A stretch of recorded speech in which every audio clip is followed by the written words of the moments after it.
Hey, what's going on YouTube? Welcome to my gaming Q&A series where I answer subscriber questions about PC gaming, PC building, or gaming in general. The best way to get your question featured in a video is to leave it as a comment.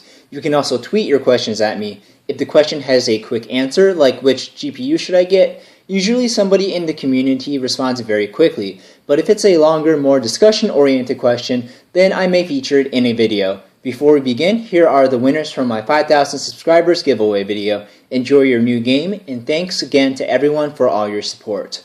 My common question in my setup video was, what is my favorite game of all time? I had a lot of very popular responses. Crysis 3 was mentioned a lot, probably because I put that game in number 1 on my best video game graphics countdown. Even though Crysis had the best graphics, it doesn't even come close to being one of my favorite games of the year, let alone all time. The multiplayer was fun, and I really liked the suit and weapon customizations. The campaign, however, was short, and the story felt like a low-budget generic sci-fi film. Graphics alone don't make the game. A game needs to have a good balance of gameplay and graphics. For single-player only games, the same can be said about the balance between story and gameplay. For example, I thought that BioShock Infinite was a little story-heavy, but lacking in the gameplay department.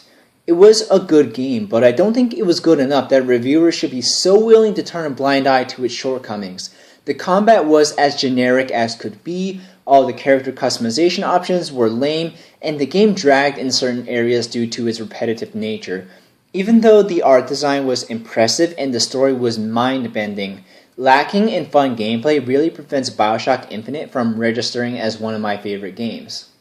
Another popular guess at my favorite game was Battlefield 3. This is a good guess because I played Battlefield 3 on PC and Xbox more than all other multiplayer games combined since its release in 2011. I also have a lot of Battlefield 3 gameplay videos on my channel, and I'm looking forward to Battlefield 4 more than any other multiplayer game this year. However, Battlefield 3 doesn't come close to being at the top of my favorite games list. As much as I like the game, there are just simply stronger games in my gaming career. Halo 3 and ODST were popular guesses, possibly due to my shirt choice. I wore the ODST drill instructor shirt inspired by the ODST live-action trailer. The Halo series is one of my all-around favorite first-person shooter series because it has a great balance of campaign, co-op, story, multiplayer, and creative modes like Forge. Halo 3 was also my introduction to online console multiplayer. Before Halo 3, I played Counter-Strike and Day of Defeat online. I would say my favorite Halo is Halo 3 because of the epic conclusion of the story arc, remembering my first online console experience, and the game including so many features like theater mode and online stack tracking that influenced future games. Even as much as I liked Halo, it's not my top game of all time. Star Wars Battlefront 2 was a good guess, and playing that game for hours on end probably influenced why I like Battlefield so much, but the game hasn't aged well, at least to me. The nostalgia factor is strong, but games that truly stand the test of time are games that play well even as they age. As for Pokémon, I could be 80 years old and there can be over 2,000 Pokémon, and you can be sure I will still be playing the games, but it's still not my absolute favorite. In deciding on my absolute favorite game, I was down to 2. It was either going to be Splinter Cell Chaos Theory or Age of Empires 2, neither of which anyone guessed.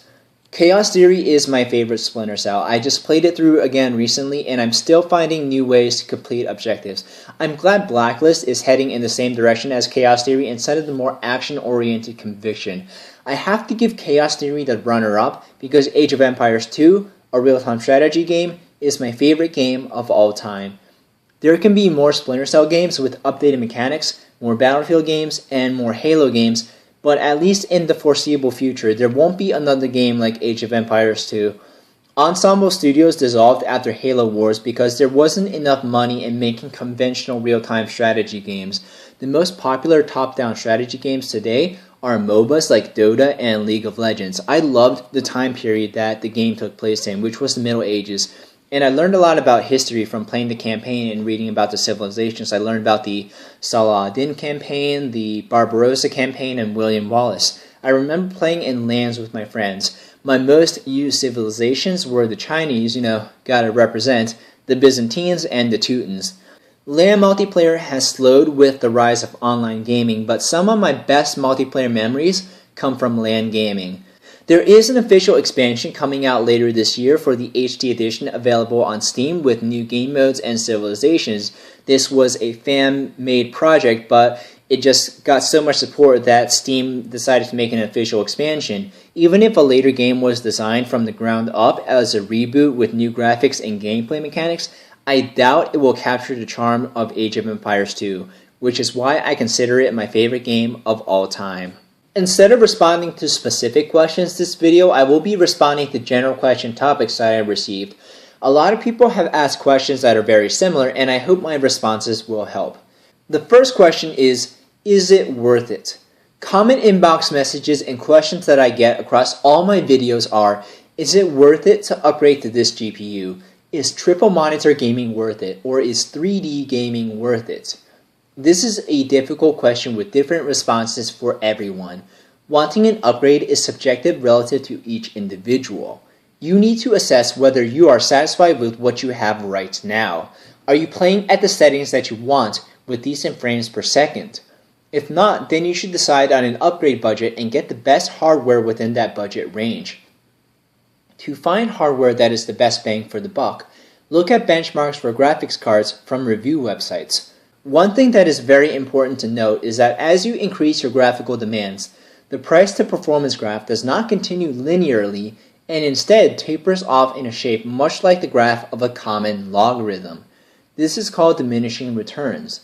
The variable that makes answering the question of would it be worth it to you to upgrade is that everyone is in a different place with their finances. There are some gamers who have to meticulously budget each of their purchases, but then there are those who are business or industry professionals who don't think twice about using the equivalent amount of money. It is non-negotiable that a GTX 770 is better than a GTX 660, but whether the more than double the price upgrade is worth it is completely subjective.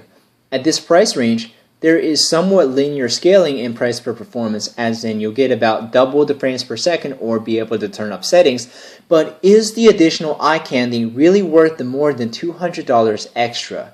That depends on how important gaming performance is to you and how you value $200 relative to your other life expenses. Relative value is subjective and different among individuals, so that's why there's not a one-size-fits-all answer to this question. The same principle applies for triple monitor and 3D gaming. Do I find triple monitor and 3D gaming to be right up there with some of the best gaming experiences I've ever had? Yes. Did I find the cost to be worth it? Yes. But whether you will depends on all the variables I talked about above. Adding an extra $1,500 for a triple monitor and 3D gaming setup and the graphics card to power that setup isn't going to compare to the first $1,500 you spent on your initial build because the law of diminishing returns kicks in. I will summarize by saying to determine whether additional gaming hardware would be worth it to you is to evaluate the prospective cost of upgrading relative to your gaming goals and other life expenses and have realistic expectations. The second general question topic I will cover today is, should I wait until the next generation of graphics cards or CPUs to build or upgrade? Getting into consumer technology is opening Pandora's box, or venturing down the rabbit hole, because there are always rumors of the future ahead. Experienced tech enthusiasts know that whatever they get will be overshadowed swiftly and mercilessly. I got my Galaxy S3 last December, and not even 1 month later, rumors of the Galaxy S4 started. Building a PC means accepting the fact that even the best technology becomes outdated. If you visit a lot of tech forums or Reddit build a PC, there are many who give the advice to wait until the next generation to build or upgrade. Just like in the first question, I want to shift your focus to a more holistic perspective. Those giving advice are not in your situation. They most likely have their PCs built and are very satisfied with it. What's it to them if you have to wait another few months before you have a PC? Regardless of the knowledge of PC building they have, they don't see your situation the way you do. I've said it before, and I'll say it again. You should take any advice from a single individual, including me, not only with a grain of salt, but with the entire salt shaker. You, and only you, have your best interests in mind. On that note, my advice is to plan your upgrade based on current hardware specification comparisons instead of making guesses at future generation specifications. If you keep venturing down the rabbit hole, you will never have a PC. I would really only wait if product SKUs have been revealed and preliminary benchmarks have been released, which generally happens 30 to 40 days before major CPU or GPU launches. EVGA also has a step-up program where if there is an upgraded line of GPUs released shortly after you buy yours from them, you only pay the difference to upgrade. I hope my advice from this video helps many of you. Remember to leave a comment or to tweet me if you have any questions. I have some exciting unboxings and tech reviews coming this week. Thank you very much for watching. Be sure to subscribe if you haven't already. My name's David, and I'll see you next video.